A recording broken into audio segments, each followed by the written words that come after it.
Então, eu começo já falando agora com vocês do cancro cítrico, outra doença bacteriana. Ela é importante até hoje. Ela é causada por essa bactéria aqui, ó, Xanthomonas citri, subespécie citri. Já mudou de nome em algumas vezes. Vocês vão ver que talvez, se vocês forem estudar pelo manual que eu apresentei aqui no início da aula, vou até dar uma confirmada, ela talvez esteja com o nome mais antigo, mas é a mesma bactéria, só mudou o nome realmente. Deixa eu só conferir aqui para vocês. Um minutinho. Ó, tá com o nome antigo, que é Xanthomonas axonopodes, o nome antigo, mas esse é o nome novo, a nomenclatura nova, na verdade, da mesma bactéria. Veja aqui, eu tenho uma imagem bonita de microscopia eletrônica mostrando um estômato, a abertura do estômato e várias células bacterianas de Xanthomonas penetrando pelo estômato. Como eu sei? Eu sei, vocês sabem, que a gente estudou lá na aula de fito, bactéria, ou ferimento, ou alguma abertura natural, né? Não consegue penetrar diretamente. No caso do HLB, o ferimento é feito pelo inseto, pelo psilite, colocado diretamente no floema. Aqui, a bactéria, ela se deposita ali no caule, no ramo e na folha, e tem que encontrar, então, o estômato aberto ou algum tipo de ferimento para poder penetrar. E outra coisa que vocês já sabem, a gente viu na aula de fito, só para recordar com vocês. Bactéria, tanto para disseminação quanto para penetração, infecção, precisa de água, né? Então, isso é muito importante para a bactéria. Veja, o cancro cítrico é muito mais antigo aqui no Brasil, o seu relato, se a gente pensar em relação ao HLB, né? Então, é 1957 o primeiro relato, que foi lá em Presidente Prudente, naquela região, mas hoje ela está presente de maneira quase que generalizada nos estados produtores aqui do Brasil. Aonde sobrevive, né? Então, pensando ali no ciclo das relações patógeno-hospedeiro, a principal maneira de sobrevivência, veja, a bactéria não forma nenhuma estrutura de sobrevivência, ao contrário de alguns fungos, por exemplo, que tem os esporos como estrutura de sobrevivência. No caso da bactéria, do cancro cítrico, ela vive, principalmente sobrevive nos cancros que estão presentes, eu digo principalmente em folhas e ramos doentes. Por quê? No fruto, existem os cancros, vocês vão ver, o sintoma é bem evidente no fruto.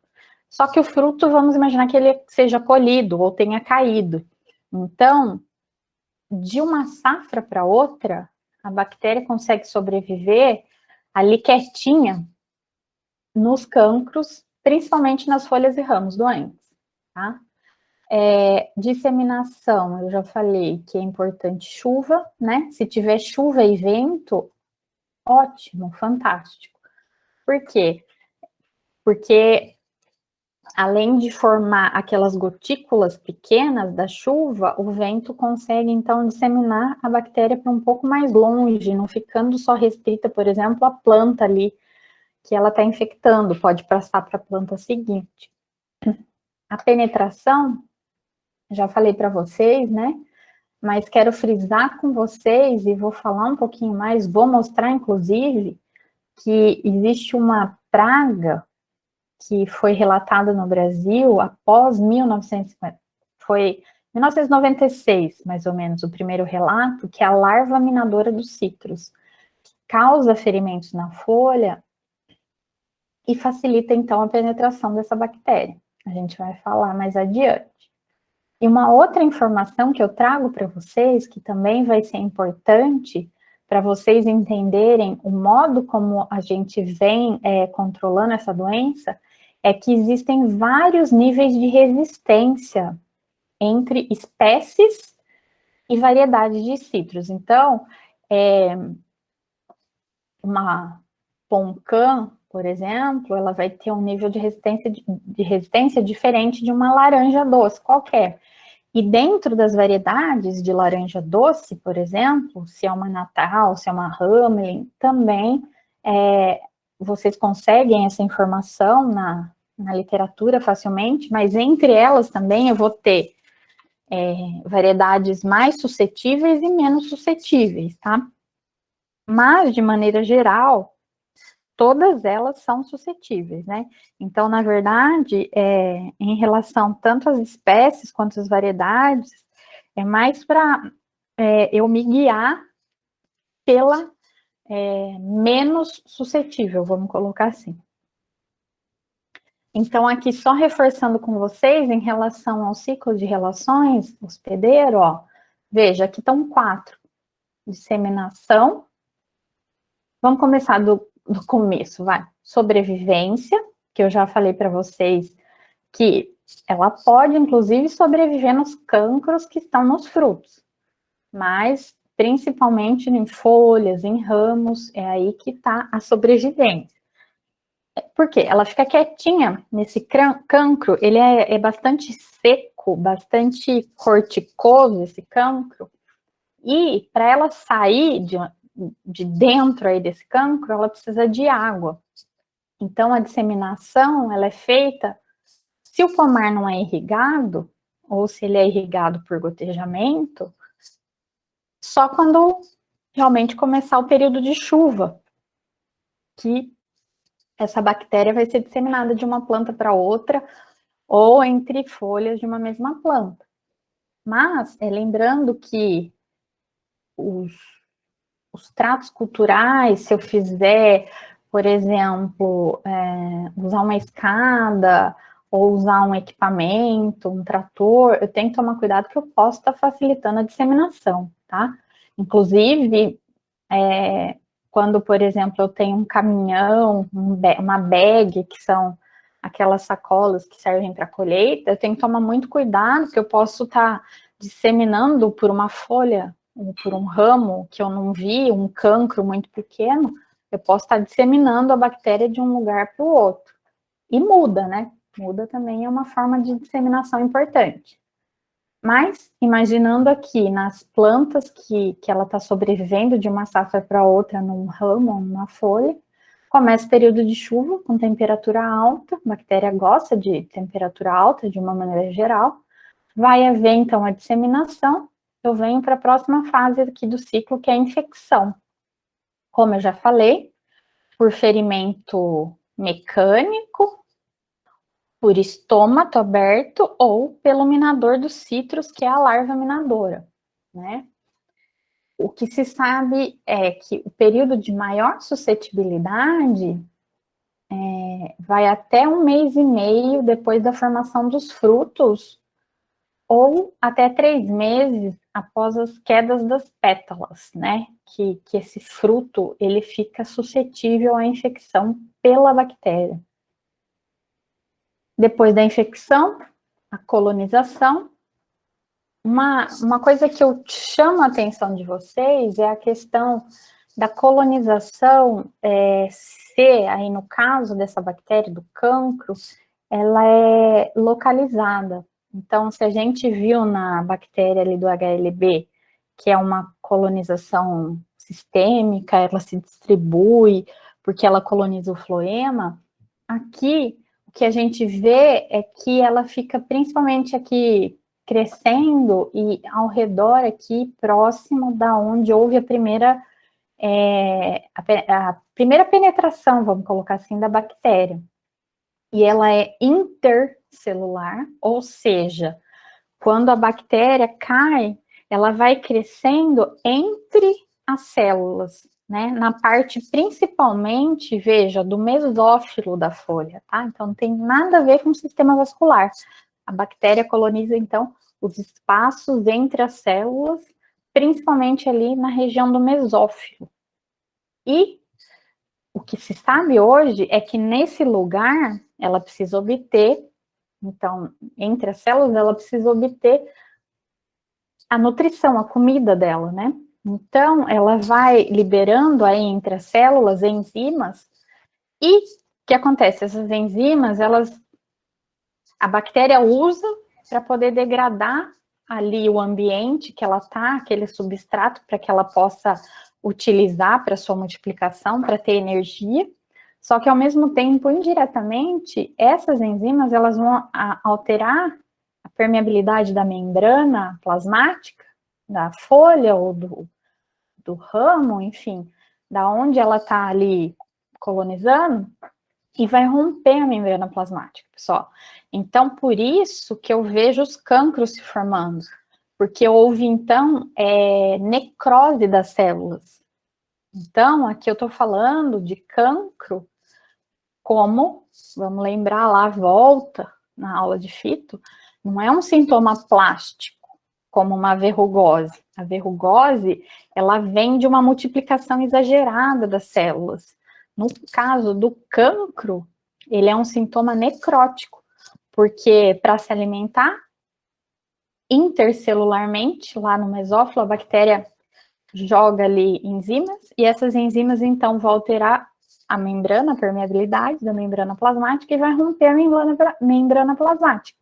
Isso vai causar uma necrose. Um sintoma necrótico que eu vejo, então, na colonização, na formação de cancros. Veja, eu tenho cancro que pode ser formado no ramo, na folha e nos frutos. É muito comum.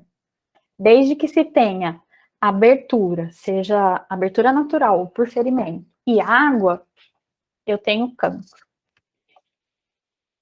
Novamente, o cancro é uma doença muito conhecida e pelos principais países produtores, a gente...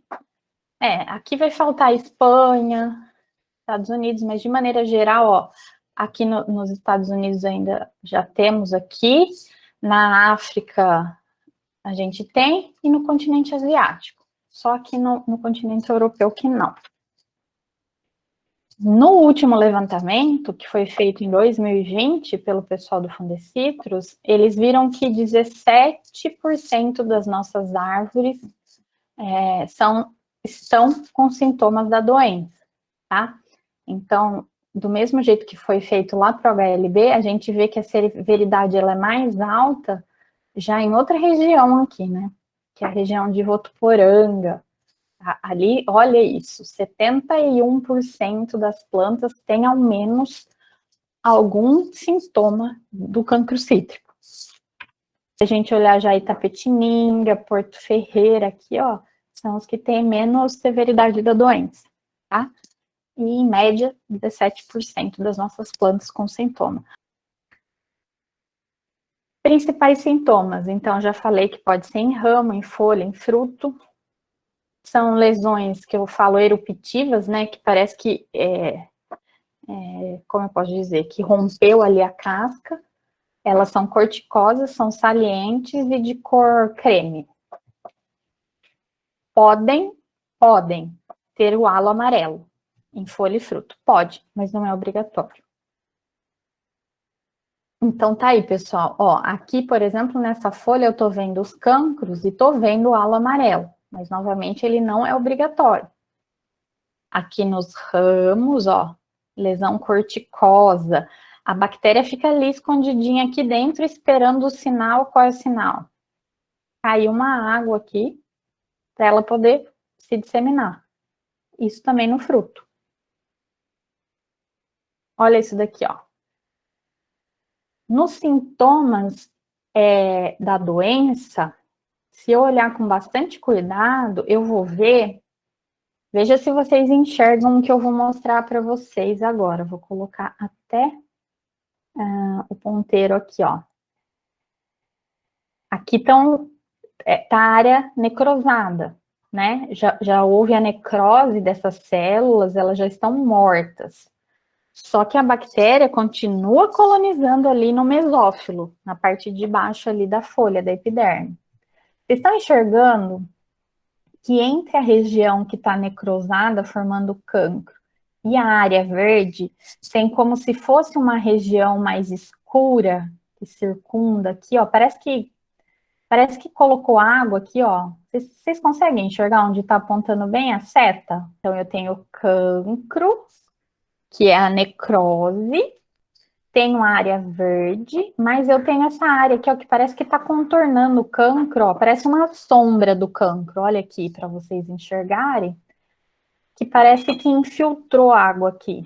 Mas, na verdade, é a bactéria lá por baixo colonizando. Mas ainda não chegou no ponto da necrose. Tudo bem? Essa área, esse sintoma, a gente chama de encharcamento do tecido. Se vocês recordarem e forem comigo lá na aula de fitopatologia, o outro nome desse sintoma, anasarca. Essa anasarca é um sintoma bem típico, não é exclusivo, mas é bem típico de colonização por bactéria, tá? Então, me dá, assim, uma dica de que eu posso estar falando do cancro quando eu encontrar, então, essas áreas de anasarca em volta. Ou seja, é o tecido que está começando a ser colonizado pela bactéria, mas ainda não chegou a ser necrosado. Sabe o que é? Parece que, não falei que ela joga as enzimas ali no espaço celular, onde ela está colonizando, ao rompimento da membrana plasmática. A membrana plasmática se rompe, libera os líquidos de dentro da célula. Então, a gente vê na forma de anasarca aqui em volta do tecido necrosado. Isso a gente vê, ó, na folha, principalmente. Principalmente na folha, tá? A anasarca. Já no ramo, a gente vê realmente mais o cancro. E aqui, ó, o que que acontece? É o principal dano causado pela doença. Fruto cai. Queda acentuada de fruto, principalmente se eles estiverem com uma severidade muito alta. E isso, queda na produção. Veja, estômago aberto, principal meio de penetração da bactéria, infecção. Mas planta que tem espinho, por exemplo, sofre muito com ferimento causado por esses espinhos.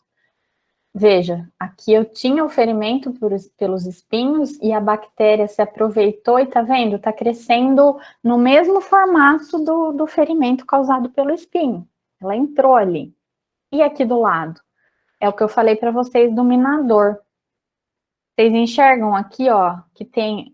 Por que fala mina? Porque são essas galerias que o inseto, a praga, ela vai abrindo na folha, ela vai se alimentando ali da folha e vai abrindo essas galerias. Aqui, ó.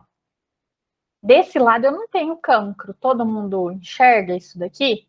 Eu só tenho a mina da larva. Mas olha desse lado aqui. O que que aconteceu?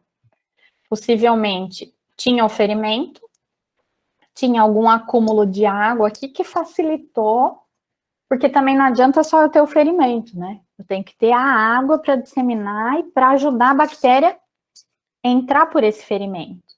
E aqui, ó, bem em cima, então, das galerias da larva minadora, formou-se os cancros, porque as células penetraram via ferimento.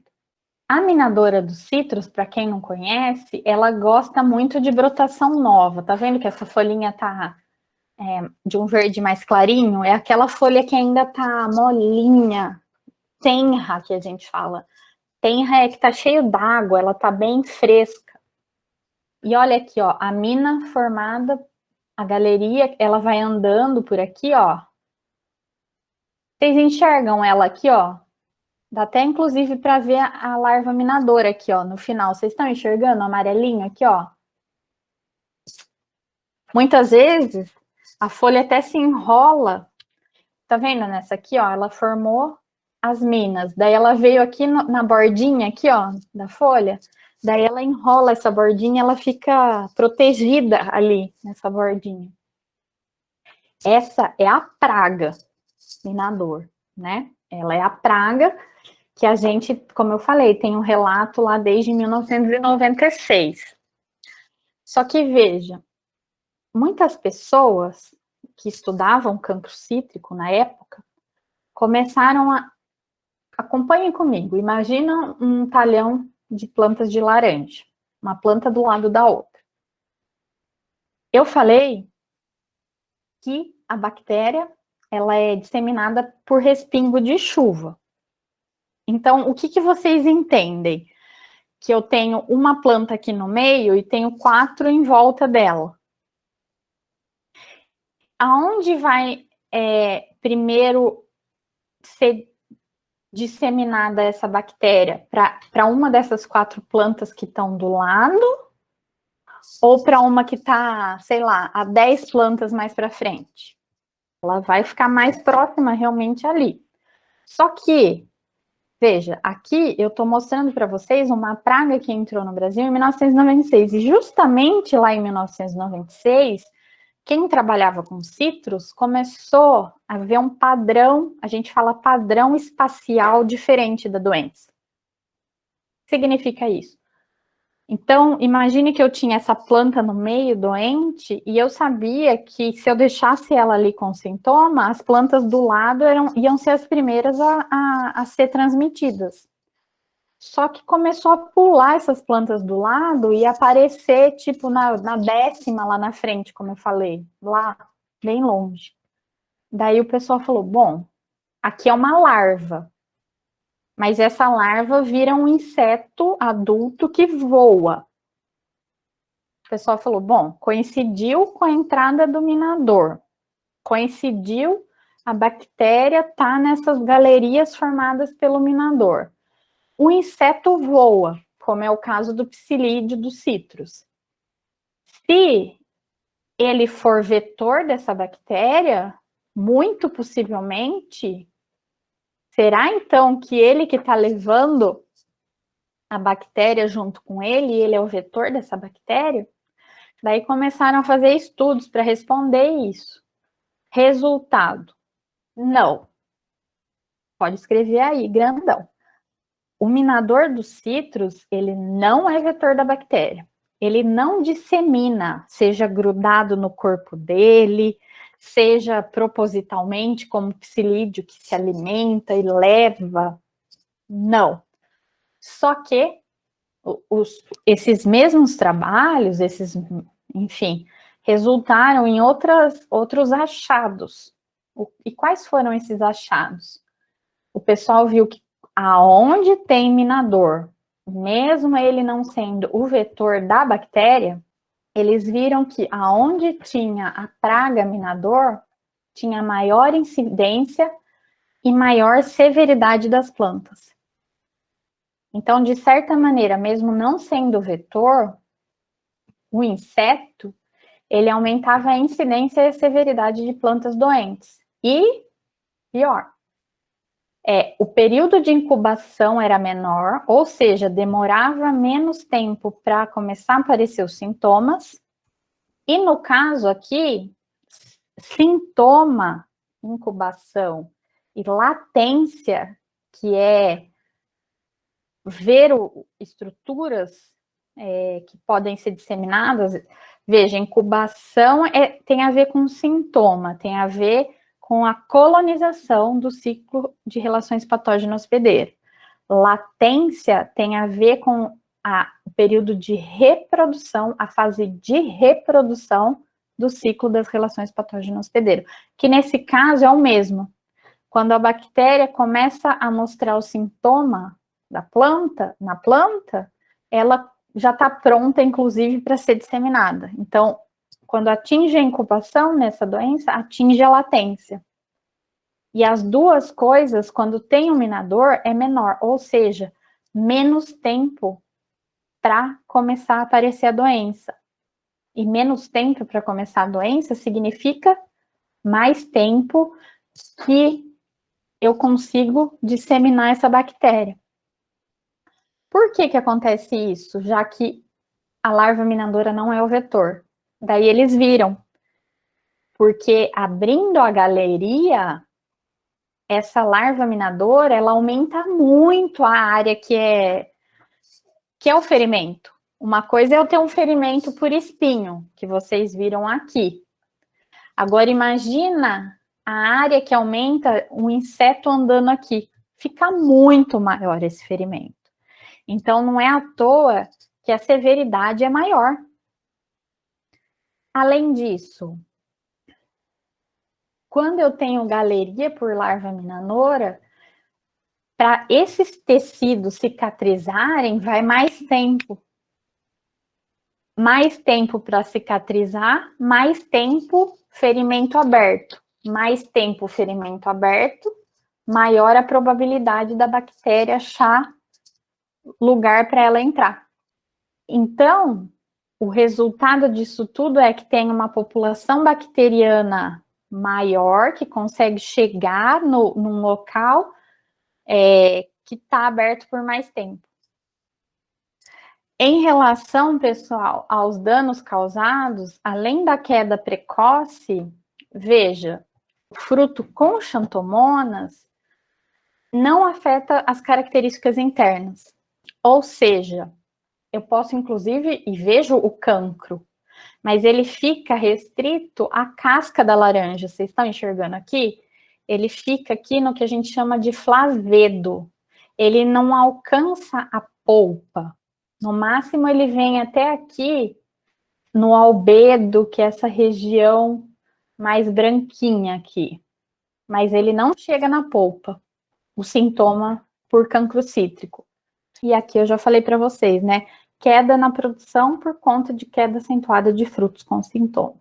Aqui do lado, pessoal, é uma doença super comum que a gente encontra principalmente em limão, tá?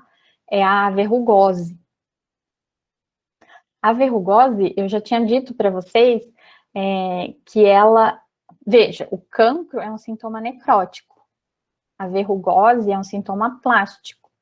O cancro, ele é resultado lá, como eu falei, do rompimento da membrana plasmática pelas enzimas da bactéria. A verrugose, ela é fúngica, doença causada por um fungo nos citros, e ela é o resultado da multiplicação exagerada e crescimento exagerado das células. Então, ela é um sintoma plástico. E realmente é chato pra caramba saber qual que é uma e qual que é outra, tá? Mas tem uma deixa aqui para vocês, que se for em folha, tá? Principalmente em folha, se for verrugose, vocês olham a folha onde está a lesão. Então, aqui é a verruga, tá vendo? Se do outro lado da folha, no local onde está a verruga, tiver uma entradinha, é verrugose. Se dos dois lados tiver, não uma elevação, mas pelo menos não tiver essa entradinha, é cancro. Então, a verrugose, ela vai, o aumento exagerado vai ser daquelas células que estão ou em cima ou embaixo. As de baixo não vão crescer, então vai ter uma reentrada no outro lado da folha. O cancro não, né? O cancro é uma necrose e a bactéria, ela vai necrosando tudo. A verrugose é fungo.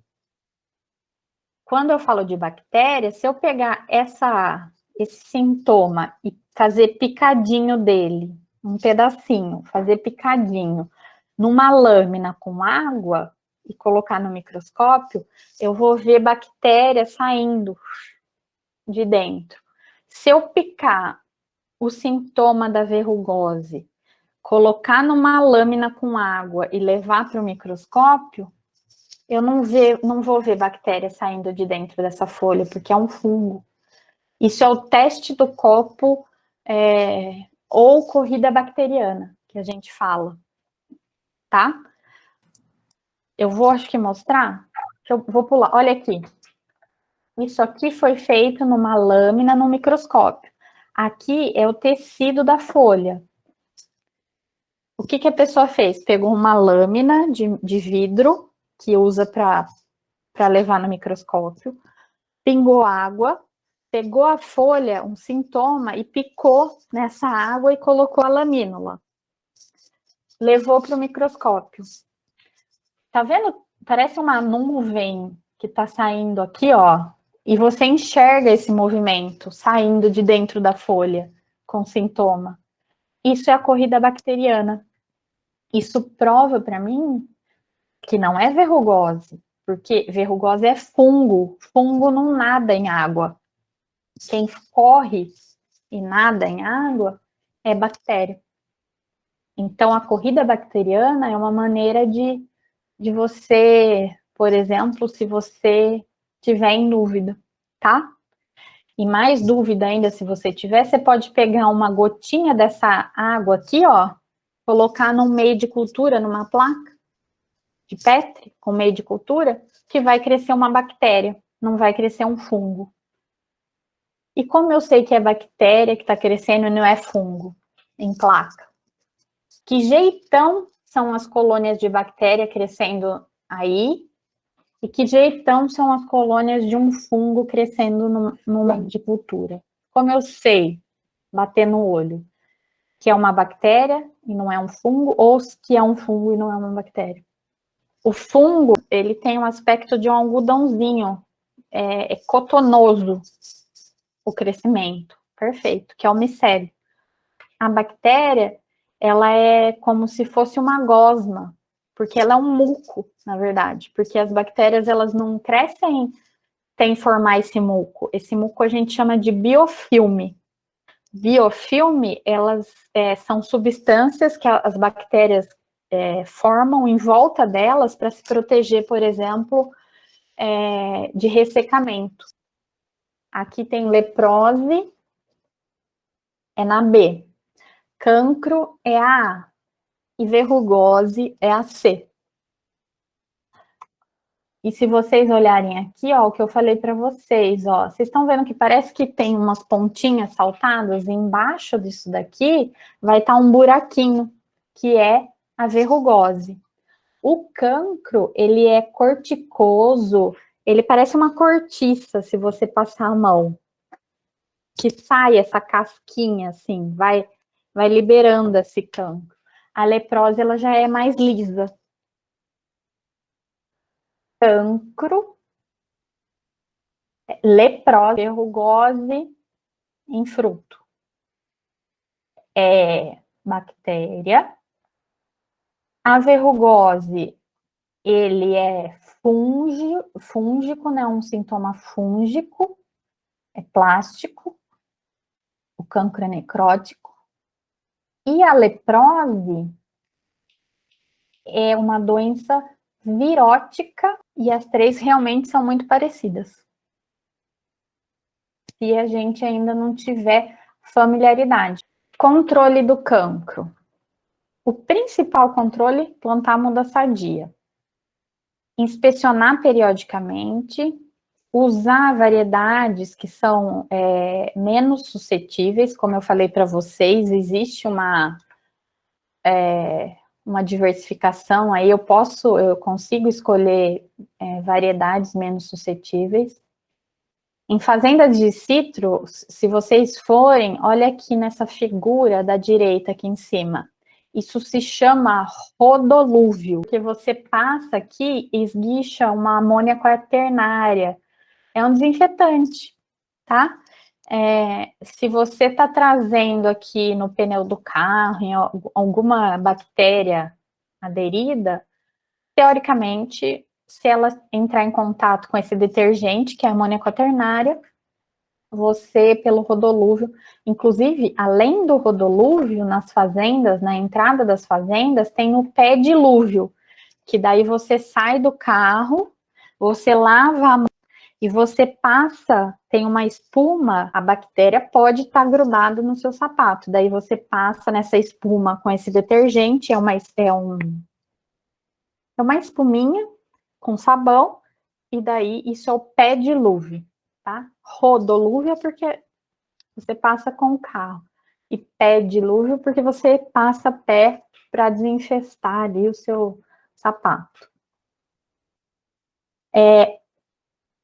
Para xantomonas, para cancro, super indicado cobre. Tanto é que no guia de fungicidas e aplicações lá do Fundecitos, que eu disponibilizei para vocês no Classroom, tem inclusive a frequência que você deve aplicar o cobre,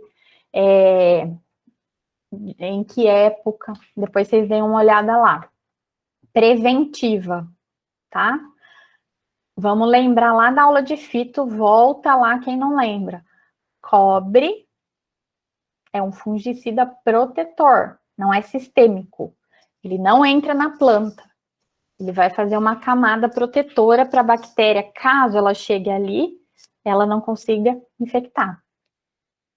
O cobre, além de fungicida, ele atua como antibiótico, bactericida. Por isso que eu posso usar para uma doença bacteriana. E quebra-vem. Erradicar a planta sintomática, como eu falei, já foi a principal maneira de controle dessa doença. Mas, hoje em dia, nem aqui no estado de São Paulo, isso era lei, né?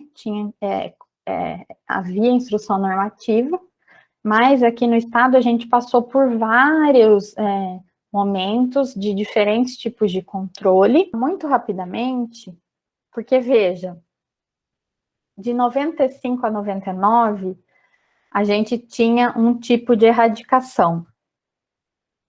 Via uma planta doente, tinha que tirar a planta doente e tirar todas num raio de 30 metros para cancro. De 99 a 2009, se você visse num talhão mais de 0,5% de planta com sintomas, você tinha que tirar todo o talhão. Daí, em 2009 mudou, voltou para o que era aqui no início. 2013, começou só a erradicar a planta que você encontrava doente e pulverizava com cobre um raio de 30 metros ao redor. Só que chegou março de 2017 e em 2016 teve essa IN, mas que depois já não vale mais, e eu deixei um material para vocês no Classroom, que depois vocês vão ler. Foi publicado em 2018 essa instrução normativa 21. A instrução normativa está lá, e tem uma reportagem que eu quero que vocês leiam, que conta essa história resumidamente em 2, 3 páginas. Eu quero que vocês leiam, tá?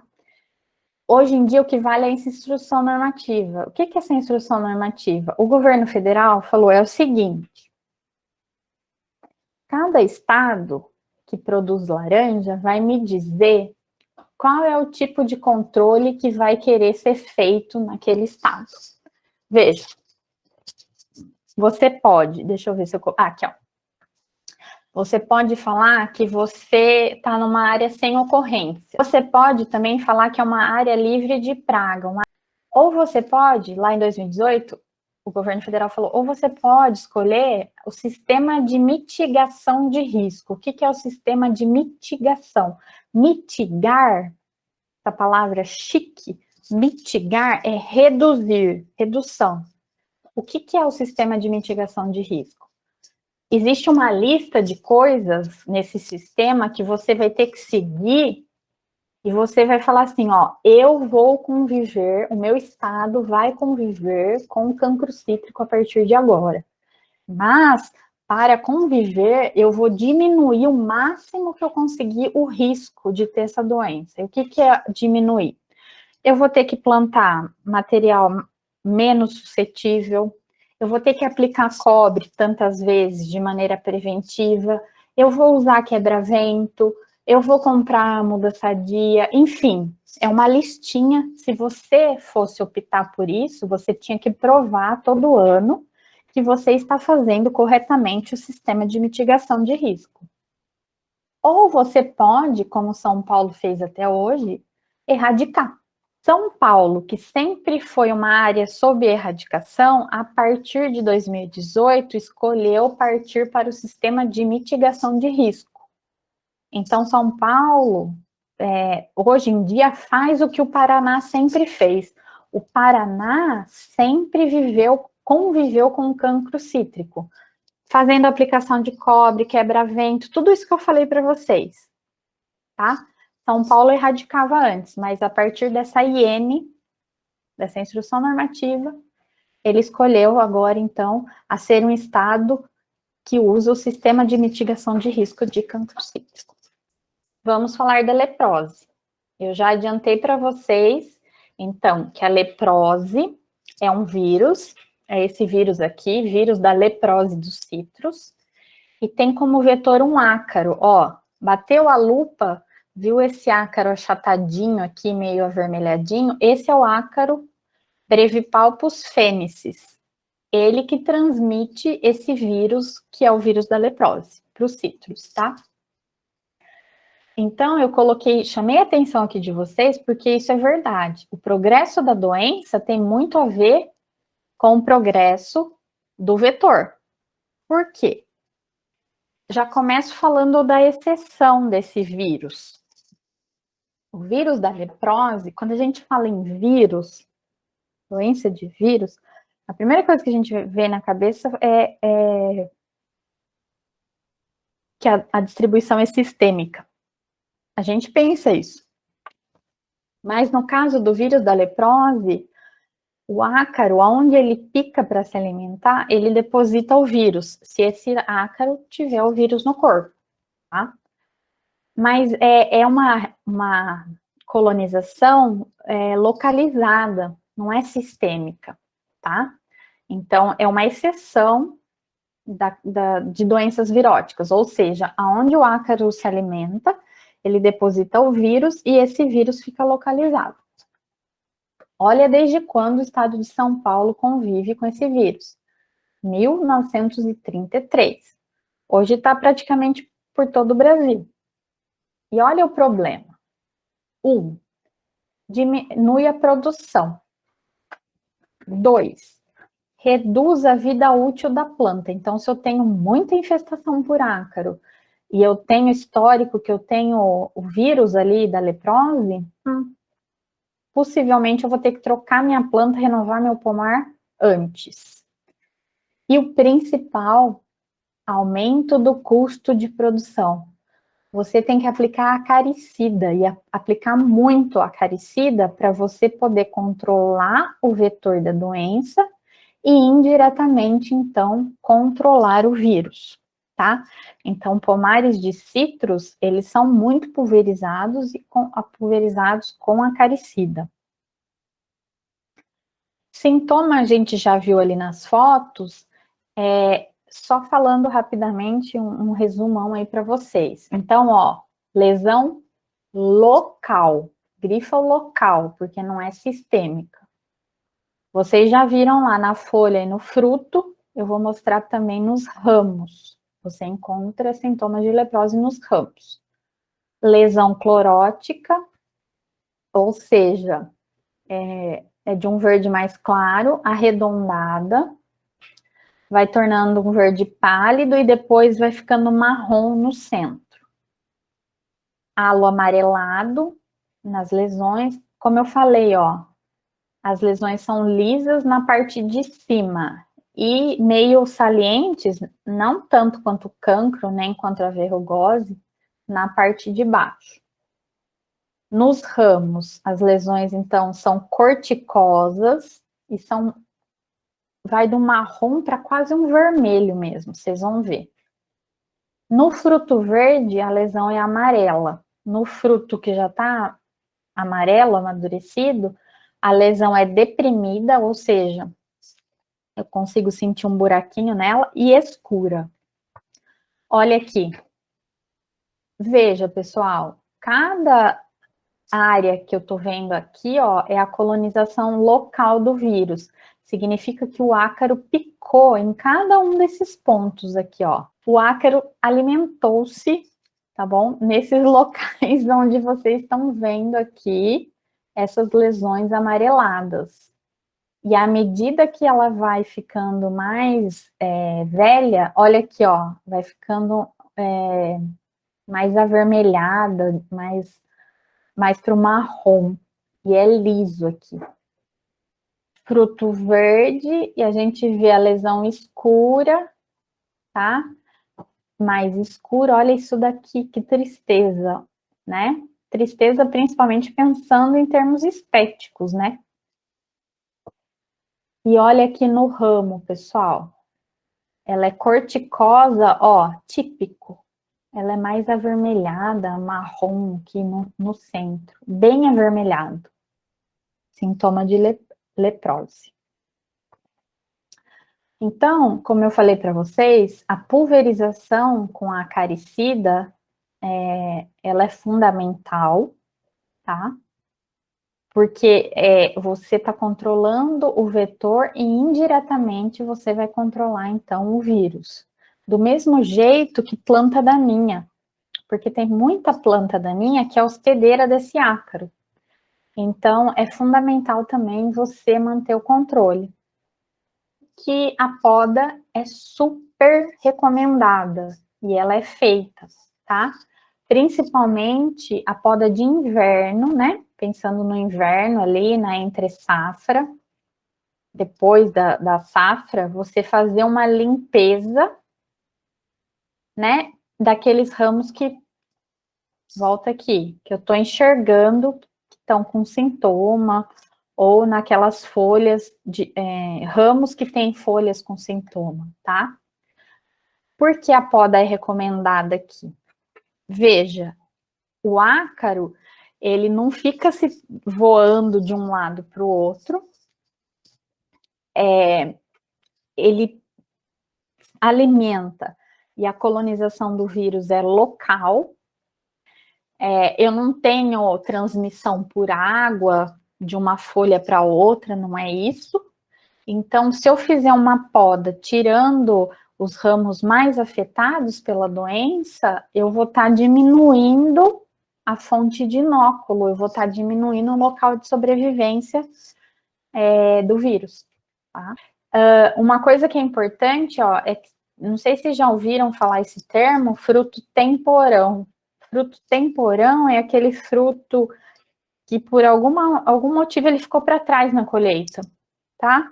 E ele tá ali amadurecido, tá no pé, e isso para cancro também é importante, você retirar fruto temporão, não é legal você deixar, porque ele vai ser fonte de inóculo da doença, do ácaro, enfim. Fruto caído e fruto com sintoma, isso também a gente pensa para cancro, tá?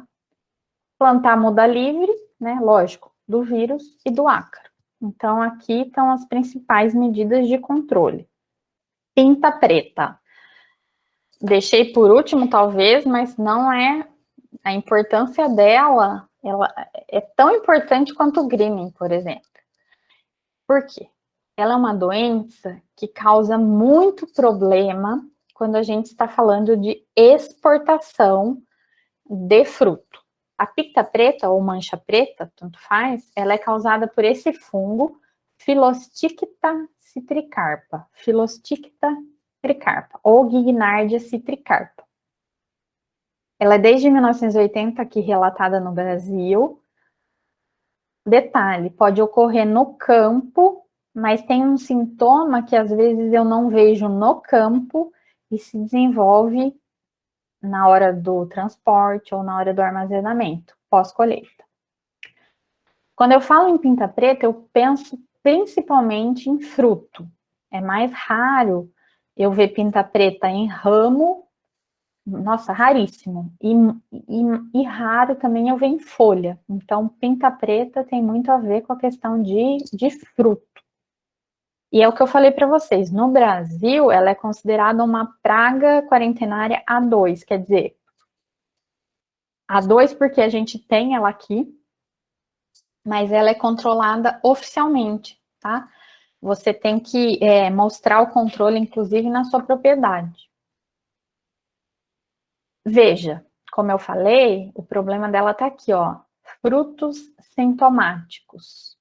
Principalmente quando eu estou pensando em União Europeia, eles são considerados impróprios. A Espanha, para quem não sabe, lá na Europa, ela é um país, não em quantidade, mas é um país que vende muito para o mercado fruta fresca, tá? Então, a Espanha, a gente tem muito produtor que vendem essa fruta fresca, e lá não existe pinta preta. Eles têm muito medo que um fruto que chegue com a doença possa contaminar os pomares ali, principalmente pensando na Espanha, tá? Para vocês saberem, esse é o principal sintoma aqui, ó, que eu fiz um zoom aqui para vocês, tá? Esse é o sintoma que a gente chama de manchadura, tá? A doença é pinta preta, mas esse é o principal sintoma que a gente chama de manchadura, que ela é uma lesão deprimida na casca do fruto, e é mais escura na volta, no meio é mais claro, e vocês estão vendo todas essas pontuaçõezinhas aqui, pretinhas?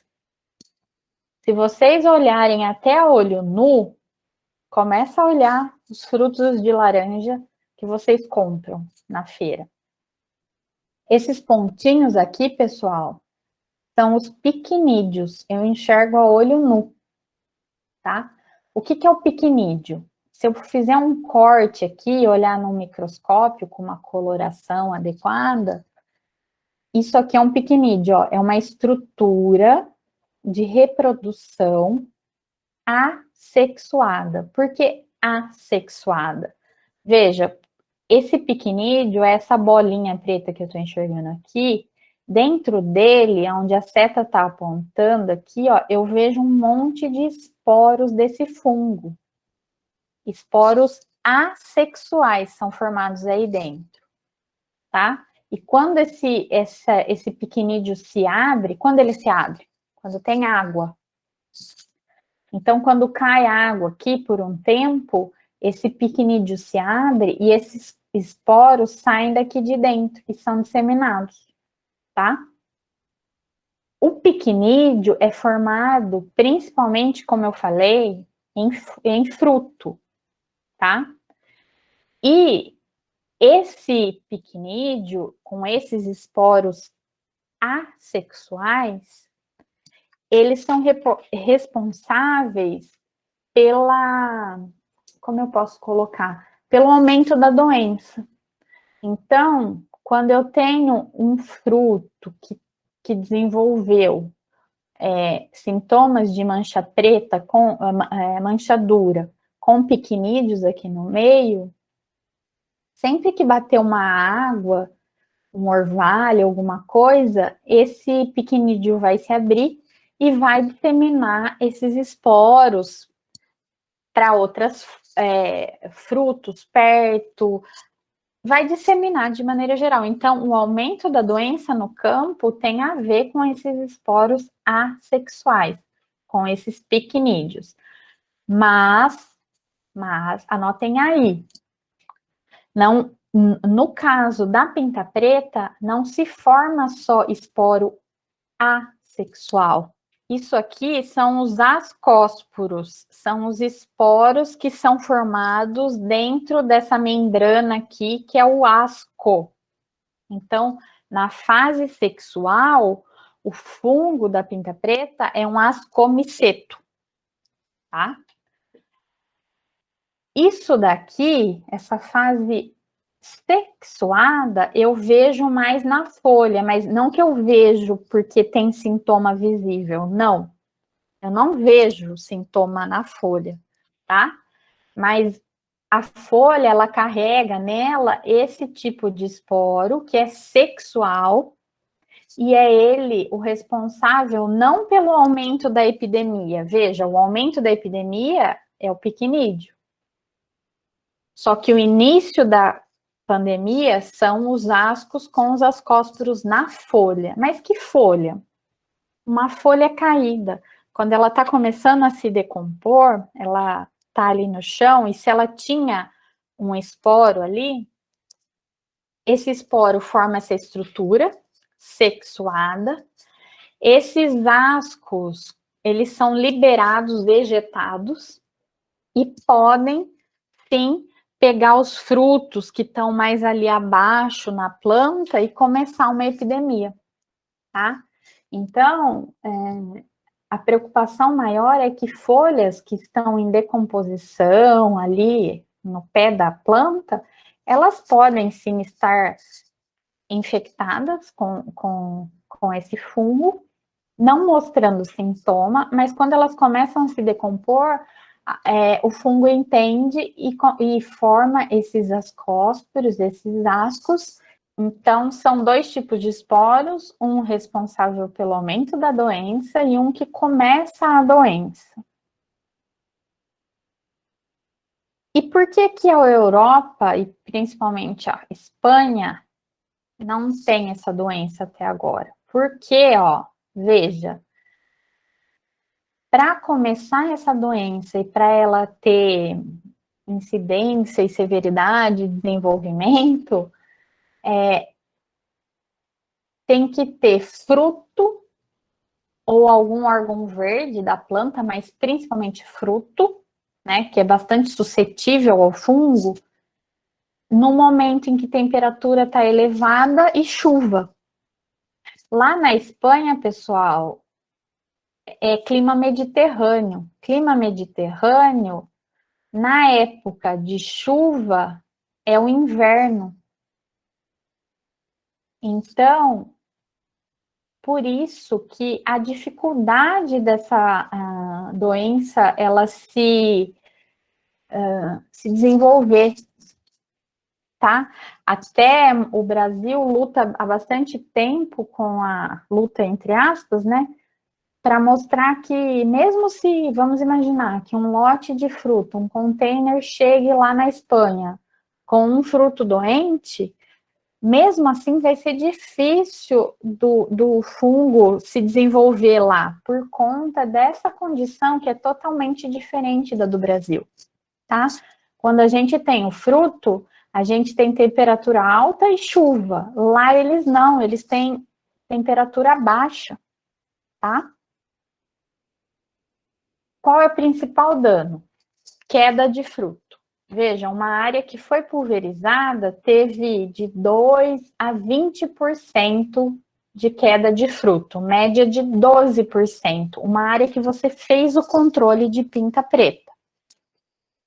Numa área que não foi pulverizada, de 12, eu tenho média de quase 46% de queda de fruto. Então, duas informações aqui, né? O principal dano é a queda dos frutos, né? Mas se eu fizer um bom controle, que no caso da pinta preta é principalmente feito à base de pulverização fungicida, eu tenho um bom controle da doença, tá? Vou passar muito rapidamente, depois vocês olham com mais cuidado os sintomas da pinta preta. Por quê? Eu falei da manchadura, que é o principal sintoma, que é esse aqui que eu mostrei para vocês para falar dos piquinídeos e dos esporos assexuais. É a mais típica, manchadura. Mas veja, a doença é pinta preta, mas existe manchadura, que é um sintoma,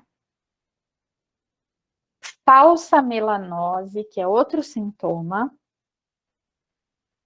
mancha sardenta, que é aquele sintoma que eu posso não ver no campo, mas que a hora que chegar lá no transporte ou no armazenamento eu vou ver. Ele é meio vermelhinho mesmo, esse sintoma.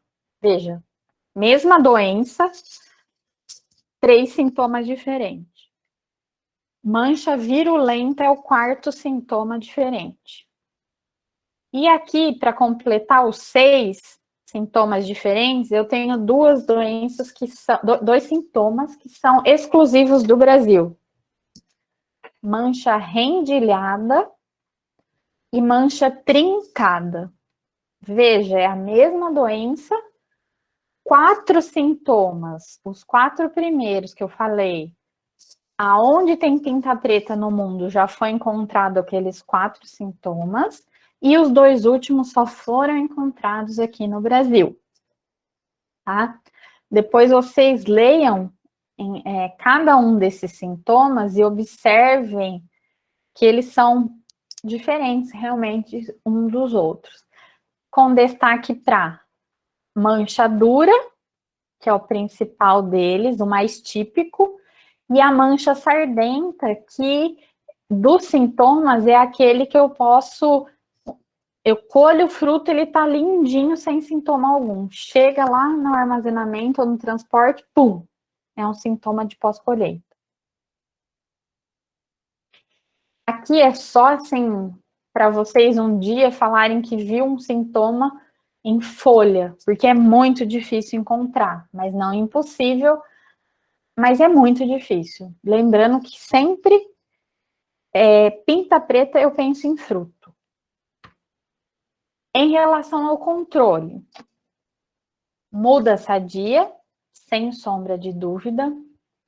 Veja, retirada de restos vegetais de veículos, porque como eu falei para vocês, uma folha que está caída e está velha, se decompondo, ela não está mostrando sintoma da doença, mas ela está pronta para começar a formar os esporos sexuais, tá?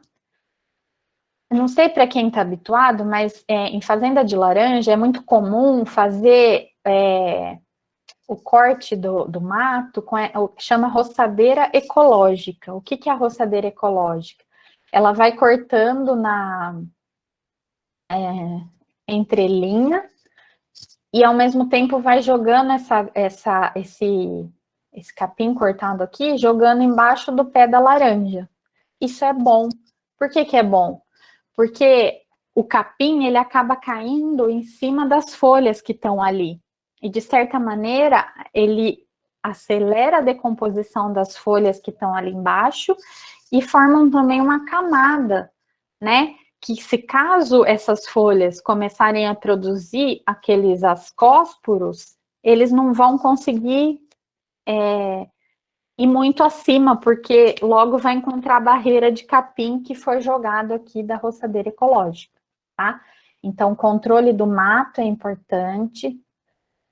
Aqui, colheita antecipada é meio complicado, né? Ainda se você tem um pomar que faz irrigação, você consegue, por exemplo, fazer com que você não tenha... como eu posso dizer? As plantas podem florescer todas juntas e serem colhidas todas juntas. Mas isso é um pouco complicado, né? Por que antecipado? Porque você daí não esperaria... Porque quanto mais você deixa o fruto no pé, maior a probabilidade. Ele é a parte mais suscetível ali, tá? Então, você tiraria o fruto antes, né? Não é que tiraria antes. Ele se desenvolveria mais rápido e você não deixaria ele tanto tempo no campo.